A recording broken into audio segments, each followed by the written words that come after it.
BRAC bank তাদের একটি নিয়োগ বিজ্ঞপ্তি প্রকাশ করেছে, যেখানে তারা ব্রাঞ্চ ইয়ঙ্গার লিডার্স প্রোগ্রাম নামে কিছু সংখ্যক লোক নিয়োগ করবেন এই পদে। তো আপনি যদি বর্তমানে স্নাতক কমপ্লিট করে থাকেন যে কোনো বিষয়ের উপর, তাহলে আপনার জন্য একটি অপরচুনিটি হচ্ছে সেটি, কারণ এখানে কোনো ধরনের অভিজ্ঞতার প্রয়োজন নেই। আপনারা চাইলে নতুন যারা ফ্রেশার তারা আবেদন করতে পারবেন।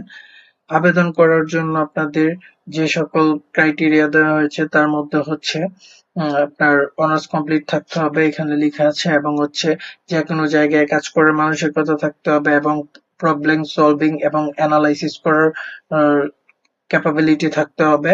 তারপর হচ্ছে কমিউনিকেশন স্কিল থাকতে হবে, বাংলা এবং ইংলিশে ফ্লুয়েন্টলি কথা বলতে হবে, এবং মোটামুটি ভালোই জানতে হবে ইংলিশ সেক্ষেত্রে।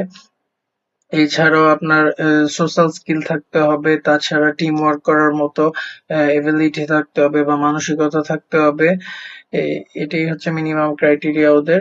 এখানে আপনার যে সকল অফার্স আছে সেগুলোর মধ্যে হচ্ছে আপনাকে এই পদে চাকরি করার জন্য তারা 70,000 টাকার মতো স্যালারি প্রদান করবে, এবং এটা ওদের এই প্রজেক্টটা শেষ হয়ে যাওয়ার পর তারা আপনাকে তাদের প্রিন্সিপাল বা মূল শাখায় নিয়ে যাবে। এটা আপনার জন্য একটা বড় সুযোগ।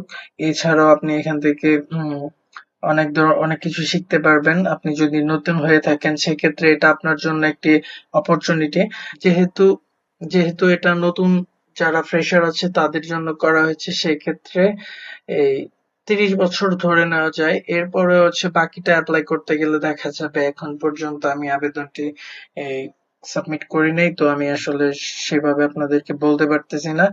তো আপনারা যদি মনে করেন যে এটা আবেদন কিভাবে করতে হয় ওটা আপনাদেরকে দেখাতে হবে, বা আবেদন প্রসেসটা নিয়ে আপনাদের সাথে আলোচনা করতে হবে, আপনারা আমাকে কমেন্টের মাধ্যমে জানান। আমি আপনাদেরকে এই প্রসেসটি দেখানোর চেষ্টা করব। তো আজকের এই ভিডিওটি যদি ভালো লেগে থাকে তাহলে অবশ্যই লাইক, কমেন্টস এবং সাবস্ক্রাইব করবেন, এবং আপনার বন্ধুদের সাথে শেয়ার করে দেবেন যেন সেও আমার এই জব সার্কুলারের ভিডিওগুলো তৎক্ষণাৎ পেয়ে যায়। তো ধন্যবাদ সবাইকে।